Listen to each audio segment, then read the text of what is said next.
Remember Sunset Overdrive? An Xbox exclusive that's every teen punk's wet dream. Well, I do. And I wasn't one of them. Sunset Overdrive is an action-adventure shooter game developed by Insomniac Games and published by Microsoft Studios. Insomniac are known for Ratchet & Clank and Spider-Man PS4. The game is set in 2027 in a fictional metropolis called Sunset City. The city is overrun with OD and our job is to explore the city, have fun and make an escape. Utilising an arsenal of weird weapons and skater-like traversal skills to do so. To conclude, it's a very well made game. It was probably one of the most earliest Xbox One games that I ever played. And I want to look back on it 8 years later. Wait. Alco already did a video about it. Oh, for fuck!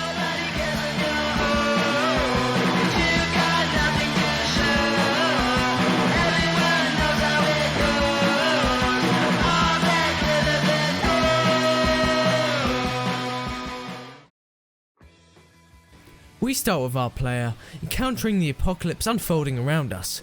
We traverse the area to get to our apartment, however we are stopped by many monsters.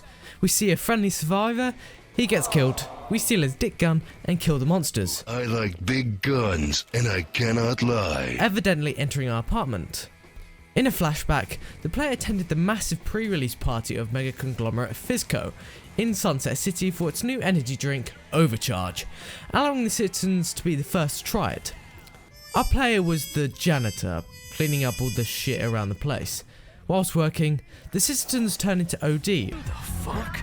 We find out later from a character Floyd that Fizco skipped many health protocols and testing to get the drink out faster, resulting in a mutating effect. The OD gets into our apartment, but we are saved by a badass old man named Walter, who shows us the ropes. He takes us to one of many bases and we meet Floyd, who can make amps. Amps are basically modifiers for your character and weapons. Upon learning that Walter is creating a plane to escape the quarantine created by Fizco to contain the outbreak and hide the fact that they turned everyone in there into f***ing monsters, the player tries to help Walter but ends up destroying the plane. You're lucky I was here.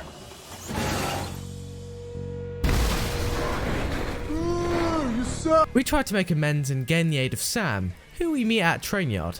Sam is stationed with the Oxfords, a group of rich but lazy geniuses from the local university. Sam suggests that they can help us make Walter's new plane, but we need to make multiple errands for them to make a propeller. The player evidently joins Walter in his plane to escape the city and reveal the truth about the outbreak. At the last second, however, Walter notices an invisible wall preventing their escape and pushes the player out of the plane before dying in the subsequent crash. Still planning to escape, the player aids Troop Bushido, a scout group that's living in a samurai museum, and the Fargraph, a group of LARPers. To help Troop Bushido, we have to find their master. Not him. Kind of a dick, huh? Treason! This guy. Yeah, he doesn't seem that intimidating, but he's very smart. Concerning the Fargraphs, to gain their help we have to do many missions for them, such as stripping down into our undies to get leeches for the king as a form of medicine. Somebody help me! Why won't anyone help me? The two groups design and build a ship out of garbage which tricks the Fizco sensors and allows them to pass through in the dock. As the player is about to escape, they learn that Fizco are attacking the Oxfords and Troop Bushido in order to exterminate all survivors of the outbreak. Being the hero we are, we return to the city and rescue them. Sam informs the player that there's a deadly super weapon in the Fizco headquarters, for which the player is able to break into after obtaining help from the La Catrinas, a group of skeleton-themed Mexican-American cheerleaders caring for children in a hospital. To gain their help, we have to recruit a band. I never got to see a rock concert. What? That's no way to live. Every kid needs to rock. Fronted by King Buzo. They make a little performance for the children, making them all happy. The player rallies all the four factions to attack Fizco headquarters and attempts to destroy Fizco's HQ by riding a giant bottle of Overcharge into it. Giddy up, little doggy.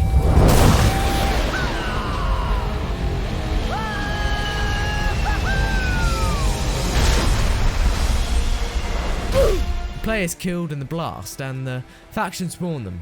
However, the player breaks the fourth wall by pausing the credits and complains how depressing the ending is, and decides to change it.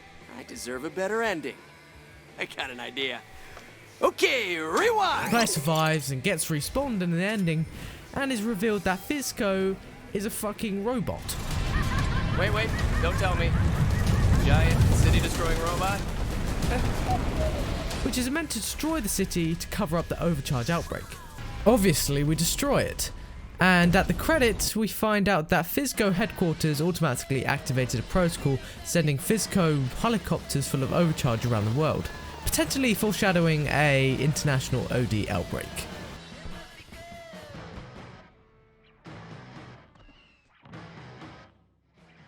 To understand the love and passion that went into this game, we have to look into the development of it.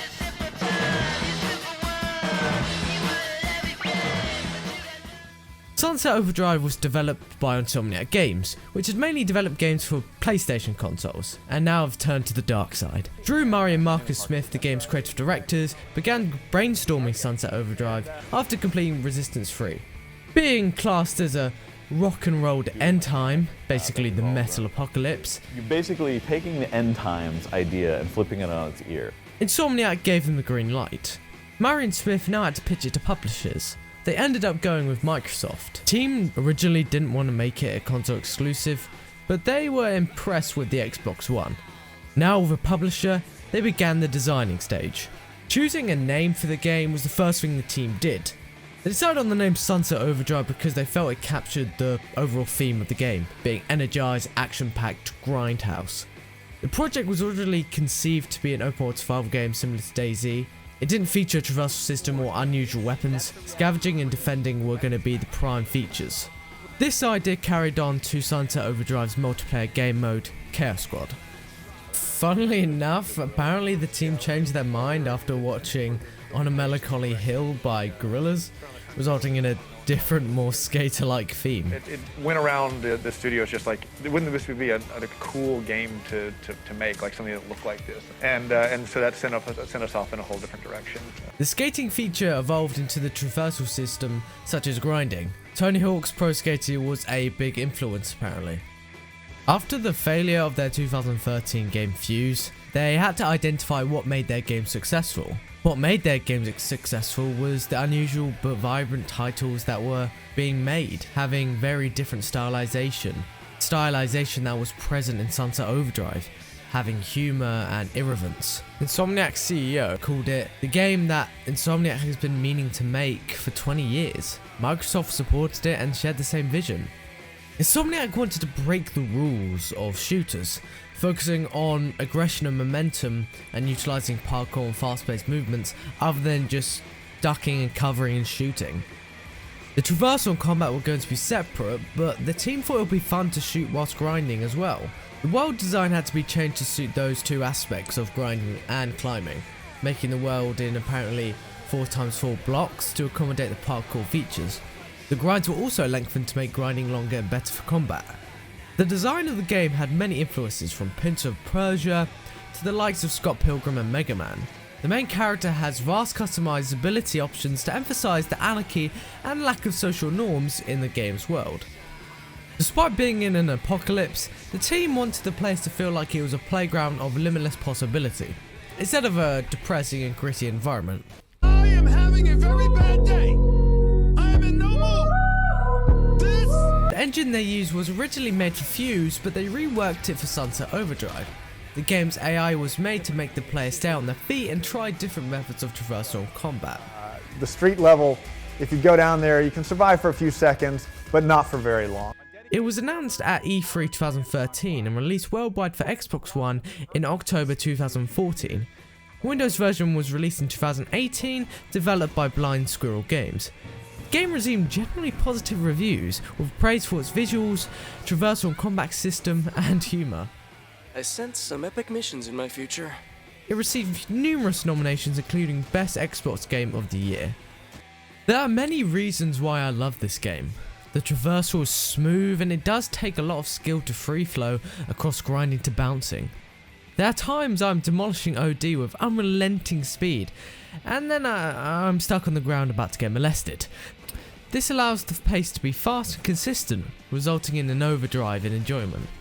You get what I did there? The combat is a bit linear, but the wide variety of weapons and amps allows the combat style to change. You can combo weapon effects to deal even more damage, such as lighting an enemy on fire then shooting them with a Dirty Harry to deal critical damage. The weapons also have an efficient percentage against certain enemy types, therefore if you're going against Fizco bots then using the Murderang or the Plasma Gun would be the best to kill them. But hey, it doesn't matter what you use as long as it kills them. The game is story driven, but the story isn't bad but it isn't also amazing. The story is enjoyable but you don't need to think too much about it. The characters are likeable and they have their own quirks. They represent different social groups such as nerds, the underdogs, or the insane. In Sunset City, their social standing doesn't matter. They all shine in this apocalypse. I suck. Our hero is self-aware and makes many jokes that address the stereotypes of games themselves, such as story plot points or key factors in game development. Why am I hearing disembodied voices? Because you need to learn some shit. And studies have shown this is the best way. If this doesn't tell you how smart the writing is, then you probably know about writing more than me. Our hero is the voice of the many developers that worked on this game. Our hero expresses the light-hearted tone of the game, but also the serious one. The serious point in my opinion is that games need to stop staying on such a boring path. This is seen in many shooters. Insomniac knew that their unique projects were the best at selling, but also the best for them personally. It is a chance for them to express themselves and share their ideas with an audience of gamers that will accept and thrive with those ideas. And I am one of them. If these factors haven't told you how good the game is, then I don't know. Honestly, try it for yourself. It is an action-packed wonderland.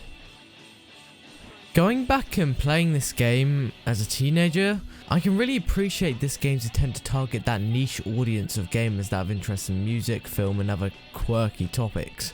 Said before, this game was a passion project for Insomniac.